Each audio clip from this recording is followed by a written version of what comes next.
Hi guys, so mag-tutorial na ako para hindi paulit-ulit.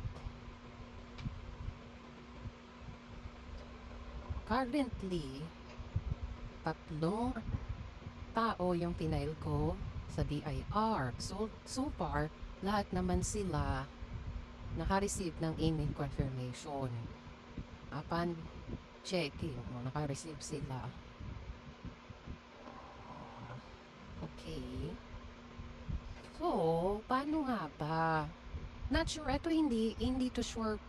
Hindi to, I mean, not guaranteed or ito ba talaga yung tamang way to install. Pero, nakita ko lang din na tips to dun sa mga groups. At least, nag-work naman siya sa akin. Sa aking mga file. Nasaan na siya? Ay, Gmail.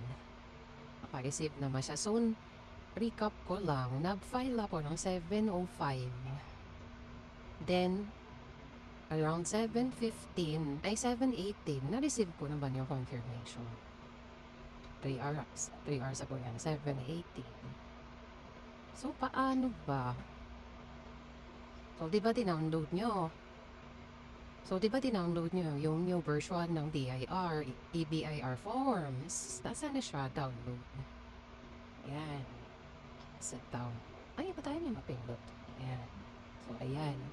So, syempre iraran nyo. I-install nyo sa computer nyo. Tayo. Yan. Install. Papatalay na screen record ko na lang. Ito hirap na hirap ako. Yan. Ay.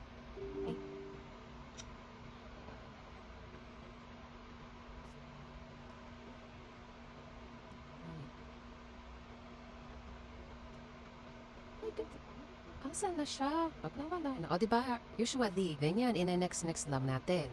Next. Dito, next. Ay, hindi. Ang lalabas dito, kapag bagong install or wala ka pang nakalagay na folder, ano lang yan, diba? CBIR, C, yung C is yung parang kung saan yung ilalagay na disk yan. Tapos, BIR forms. So, ang ginawa ko, bago ko i-install yan, gumawa muna ako ng folder. So, mapapansin nyo, mayroon akong dalawa ditong folder. Isa dito, isang FO, initial, isa FO. Tapos, ito yung original, yung EBIR forms. Luckily, naka-receive naman yung una kong ipinasok dito. Pero yung pangalawa, hindi na na-receive. So, kaya inulit ko. So, ayan, browse. Ayan, meron na akong folder sarili gawa yan. Then, saka i-next mo. Next. Then, and then, dapat. Then, so on. Next.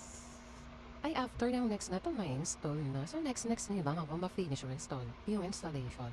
Then, ano to, exit is. Kapag i-open nyo na, syempre, marami kayong client. Hindi pwedeng itatype nyo lang yung search nyo yung EBIR forms dito. Kasi hindi nyo ma-identify kung kanino pa yun. So, bawat folder niyan. Yan, EBIR forms. Yan, dito. Paano i-open nyo? Double click lang lagi.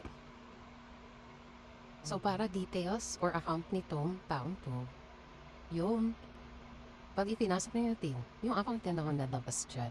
Wala na kita. Pwede nyo din naman gawa ng shortcut. Tingnan nyo lang. Ayun, ganun lang. Ginawa ko. Bakit sila may folder? Not sure kung yun talaga yung effective way. Kung bakit siya sa success. Kung bakit ako sumasuccess sa pag-receive ng email confirmation ni BIR. Yun lang. Sana nakatulong. Bye.